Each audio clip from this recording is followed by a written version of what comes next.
If someone's coming to JV with me and asking me, one of the first questions I'm gonna ask, does the seller know he's not gonna be in first position? And if he answers no, I'm probably not gonna take the phone call, because there's a whole conversation that needs to happen. And what's gonna happen is I'm gonna get on the phone and give a world-class education to the seller and the buyer, and I'm gonna waste my time. They're gonna say thank you, and then I'm not gonna get paid.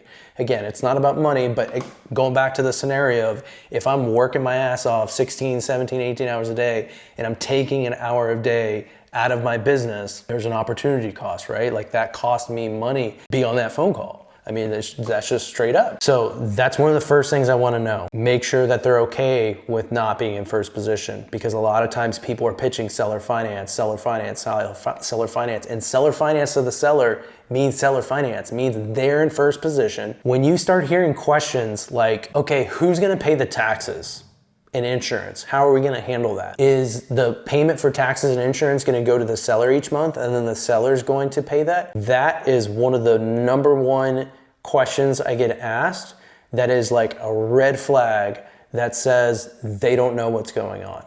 Because if they knew they were not in first position, and the bank, you had a bank loan and like you're doing escrow and all that kind of stuff, they would know to not even ask that question. Because the fact that they're asking that question, they think this is a land contract and that they're gonna be in first position. That is exactly what's going through their head by asking that question. So hearing that, you need to know that's a cue that you need to take a step back and reiterate, hey, I just wanna make sure you know, like, and go into the explanation of all that. So that happens a lot. I wanna say 30% of the calls, like I get those kind of questions that I have to, okay, pause,